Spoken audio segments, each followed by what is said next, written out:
JB Hunt Transport Services, Q2 2026. Revenue comes in at $3.5 billion, up 19% year over year. EPS is 191 cent, up a massive 45% from last year's $1.31. Operating income hit $259.5 million, a 32% jump. Right. And for you as a retail investor, it is incredibly easy to just get totally blinded by a headline like a 45% EPS jump. Oh, absolutely. I mean, it looks like a flawless victory on paper. But our goal for this deep dive today is to really look under the hood of JB Hunt's press release and their condensed, consolidated statements. Yeah, we have to look past the flash. Exactly. We need to see how the individual segment performance, the underlying margin pressures, and, well, management's commentary actually justify these massive headline numbers.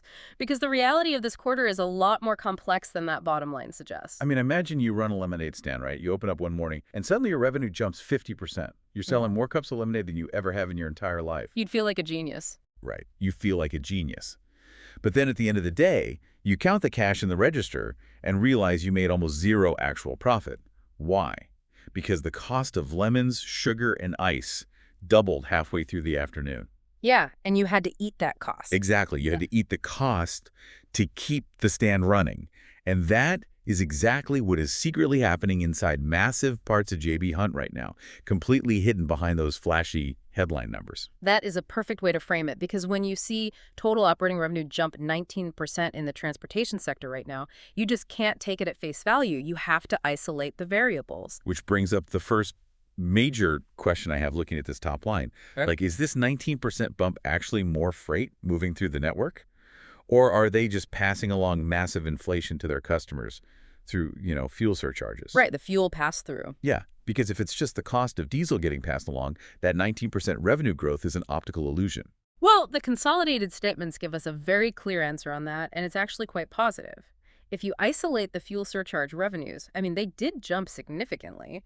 How much we're talking? We are talking about going from roughly $351 million in Q2 of 2025 to over $641 million this quarter. Oh, wow. Yeah, it's a massive pass-through of costs to the shippers. However, even when you mathematically strip out every single dollar of that fuel surcharge from the equation, operating revenue is still up a very healthy 11% year over year. Okay, so this isn't just an inflation mirage. There is real, tangible volume growth happening in the core business. Yes, there is real underlying momentum, and that ties into what CEO Shelley Simpson said in the release. She specifically pointed to, quote, operational excellence. Operational excellence. Yeah. Her argument is that this growth reflects a deliberate strategy of leveraging their previous investments in people, technology, and physical capacity. Basically getting more out of what they already have. Exactly. To drive that growth while improving profitability, they are fundamentally trying to do more with the network they've already built. But to figure out if that operational excellence is actually a reality, we have to pull the company apart. Because, JB Hunt isn't just a guy with a truck. Far from it. It is a highly complex portfolio of 5 completely different logistics businesses. And the way I'm reading this report, this quarter is essentially a tale of 2 entirely different strategies. The asset-heavy versus asset-light. Right. It's the success of owning the physical assets versus the total chaos of renting the market. That is the defining narrative of this entire earnings report. So let's start with the ultimate expression of owning the assets. Their intermodal segment, or JBI. This is the engine of the entire enterprise, driving a full 50% of their total business. It's a behemoth. It really is. They pulled in $1.75 billion for the quarter, which is up 22%. But the true standout number, the one that makes you do a double take, is the operating income. It skyrocketed 58% to $150.8 million. Yeah, that 58% is incredible. I need to understand the mechanics here. Intermodal is basically acting like the anchor tenant in a shopping mall. Right? It's drawing in all the foot traffic. It's moving shipping containers via a mix of trains for the long haul and trucks for the short final leg. Exactly. So why are customers suddenly flocking to rail and truck combinations right now? Well, it comes down to the brutal macro reality on the ground for a business trying to ship goods right now. If you're a shipper, you are facing punishing diesel fuel prices and severe capacity constraints. Especially if you rely entirely on trucks. Right. If you try to just hire a traditional over-the-road trucking company to drive your freight across the entire country, you're going to pay a fortune. Intermodal is like a mass transit system for freight. Okay, I like that analogy. Instead of paying 100 different independent truck drivers to drive 100 separate trailers from Los Angeles to Chicago, burning diesel the whole way. You just put all 100 containers on a high-speed freight train for the long haul. And the train does the heavy lifting. Exactly. You only use the truck for the last 20 miles from the rail station to the warehouse. It is just inherently more fuel efficient. That makes total sense for a cross-country trip. Sure. And the data shows their transcontinental network loads rose by 5%. But what really caught my eye is the Eastern network. Yeah, the Eastern numbers are striking. Their loads on the Eastern network surged by 16%. I'm stuck on that number, honestly. Okay. Shippers don't just abandon highway trucks overnight on the East Coast, where the distances are much shorter. Right, usually trucks dominate there. Exactly. So is this purely because diesel got too expensive? Or is JB Hunt actively stealing market share from traditional trucking? It is a combination, but it leans heavily toward taking market share through solid service execution. Like you said, the East Coast has historically been dominated by trucks because a 600-mile trip is fast for a truck. Right. And historically, rail was seen as too slow or unreliable for that specific distance.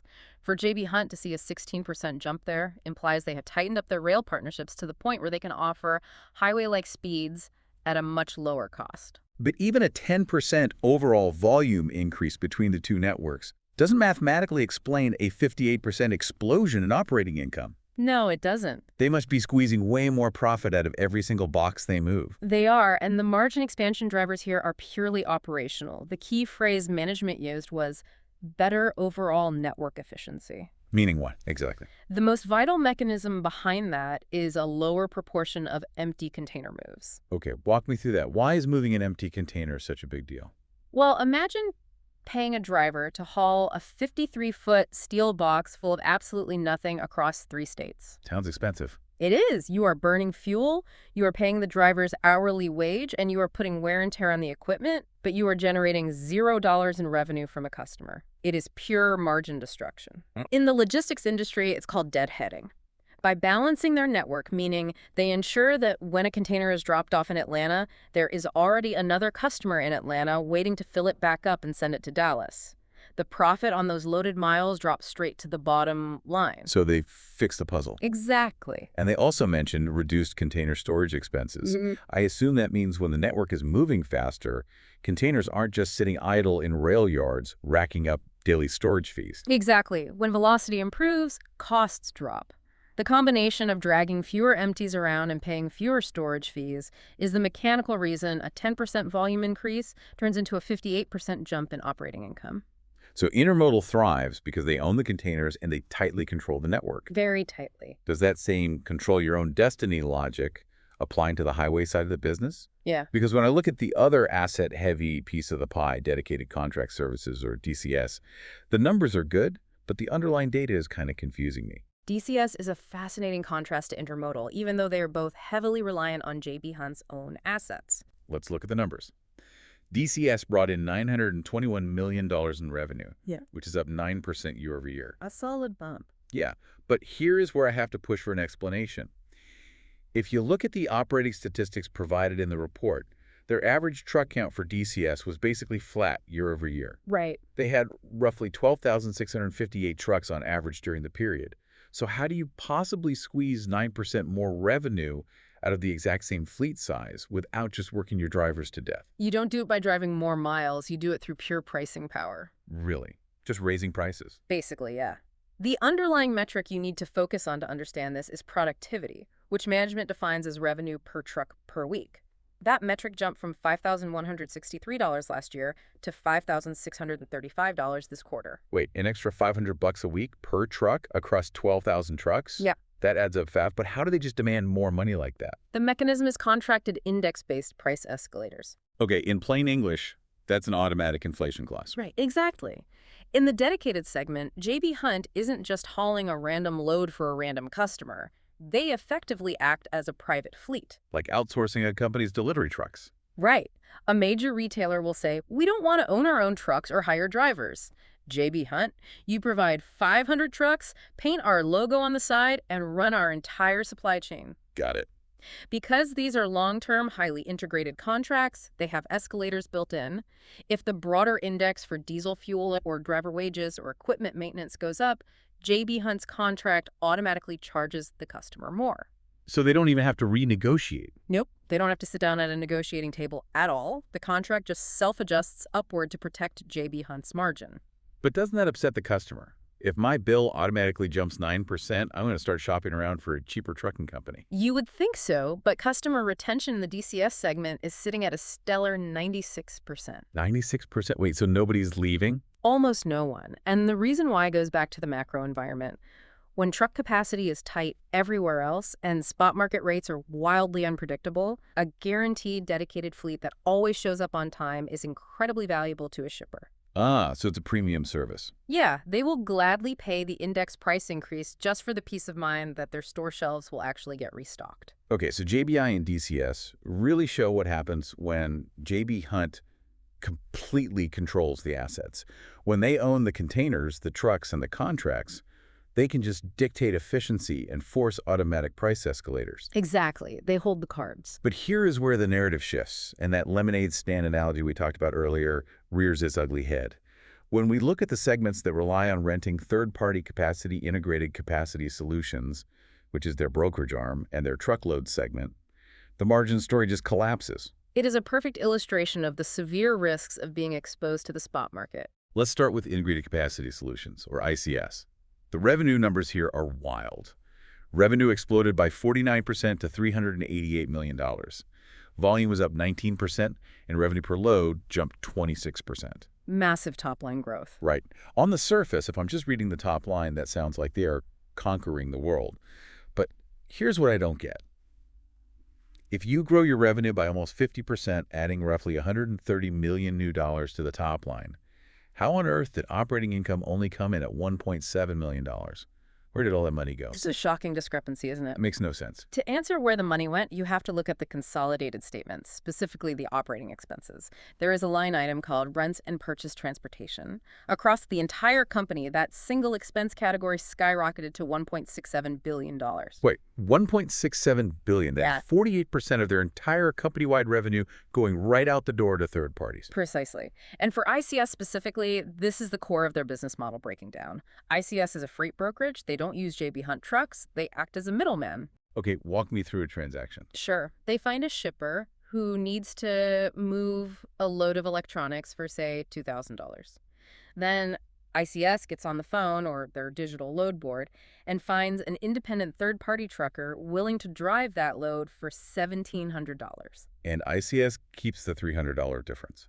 Right. That difference is their gross margin. So if revenue is up 49%, they must have been booking loads for way higher prices with the shippers. They were. But in this quarter, their purchase transportation expenses, the money they had to pay to those independent truckers, jumped 54%. Ah, so the cost of renting the truck rose significantly faster than the revenue they managed to pull in. Exactly. The spot market for freight tightened rapidly, meaning there were more loads than there were available trucks. So the drivers have all the power. Right. Those independent truckers suddenly had all the leverage, and the rates they demanded went through the roof. The spread between what ICS charged the shipper and what they paid the carrier just collapsed. ICS's gross profit margin was crushed, dropping from 15.5% last year down to 12.5% this quarter. So yes, they technically managed an operating income of $1.7 million, which is technically better than the $3.6 million loss they took in Q2 of last year. But barely. Yeah, a $1.7 million profit on nearly $400 million of revenue is a razor-thin margin. It highlights how volatile a highly transactional brokerage model is when you don't own the underlying assets. They are essentially doing an enormous amount of work just to pass money from a shipper to an independent driver, keeping absolute pennies for themselves. Exactly. And that brings us to their truckload segment, JBT, which honestly suffered a similar fate, but worse. Truckload revenue was up 35% to nearly $240 million. Load volume was up 14%. Again, great top-line numbers. Right, but the segment actually posted an operating loss of $1.3 million. They went from making a $3.4 million profit last year to actively losing money this year, despite revenue jumping 35%. What is the mechanism failing here? It is the exact same mechanism of margin compression we just saw in ICS, but playing out in what is known as a hybrid asset model. Again, higher third-party capacity costs absolutely ate the profits. But wait, it's called truckload. Doesn't that mean JB Hunt employees driving JB Hunt trucks? You might think so, but no. JBT relies heavily on independent contractors. If you look at the underlying stats for this segment, they had 0 company-owned tractors at the end of the period. 0. 0. But they were utilizing 1,880 independent contractor tractors. Okay, so they own the trailers, but they are entirely reliant on third-party contractors to actually pull them. Yes. And paying market rates for that third-party capacity caused a 12% decline in JBT's gross profit. What has to be incredibly frustrating for the operations management team is that they actually did their jobs well. How so?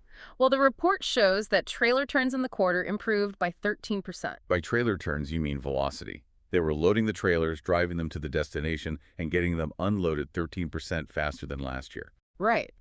They achieved better network balance and utilized the equipment better, but that operational velocity, that genuine efficiency gain on the ground, simply wasn't enough to outrun the rising macro cost of having to pay those independent contractors. That is brutal. Yeah, they literally grew their way right into a financial loss. Okay, so the brokerage and the truckload segments chased high-cost volume and just got burned.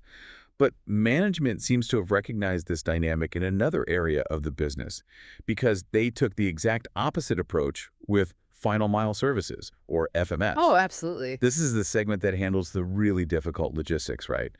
Delivering big, bulky items like furniture, treadmills, and appliances directly into people's homes. And their strategy here is completely counter to the growth at all costs mindset we just saw in brokerage. Yeah, looking at the numbers, FMS was the only segment in the entire company to shrink. Revenue was down 6% to $198 million.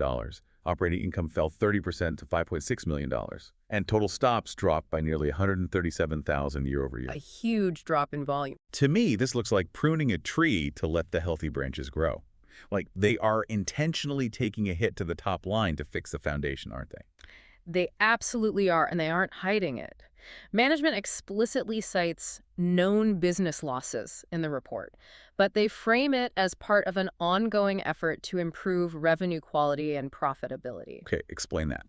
Why would losing business improve profitability? Let's talk about why final mile delivery is so difficult. In this specific type of logistics, route density is absolutely everything. Meaning how close the delivery stops are to one another. Exactly. If you have a box truck loaded with appliances, and you can deliver to 5 houses in the same suburban neighborhood in 2 hours, you make a great profit. Right. But if you accept a contract that requires driving that same truck 50 miles out of the way into a rural area for a single refrigerator delivery, you are losing money on that specific trip, no matter what the customer originally paid for shipping. Because of the drive time. Yeah, you are just burning diesel and paying the driver's hourly wage for a 100-mile round trip. So what management is doing is looking at those isolated, unprofitable deliveries and just saying no. Highly disciplined management teams walk away from bad business. They are letting unprofitable contracts expire, or they are deliberately raising prices so high on that bad freight that the customer just goes elsewhere. So they're firing bad clients. Basically. They are doing this to focus on stabilizing demand and implementing new higher margin business they've won over the past year. It is painful in the short term, which is why you see a 30% drop in operating income.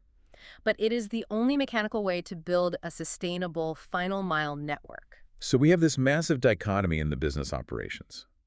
Intermodal and dedicated are printing money because they own the assets and control the pricing. Brokerage and truckload are bleeding margins to third parties. Final mile is shrinking to fix its route density. It's a lot of moving parts. So with all these wildly different moving parts, we have to look at the balance sheet to see how management is steering the ship overall. With that operational cash flowing heavily from JBI and DCS, how is management allocating that capital? The balance sheet is where you see the long-term defensive strategy of the executive team. They are clearly reading the same volatile freight market data that we are. Well, I want to fire off the balance sheet highlights because at first glance, they look a little contradictory. How so? Cash is remarkably tight. They're sitting on just $4.1 million in cash equivalents. Right. For a massive company, that feels dangerously low. But at the same time, they've aggressively paid down long-term debt. Outstanding debt is at $1.15 billion, down massively from $1.72 billion a year ago. Let me stop you right there, because seeing $4.1 million in cash for a business generating $3.5 billion in quarterly revenue might sound terrifying. It really does. But it isn't a sign of weakness. It is highly efficient treasury management. Okay, explain that.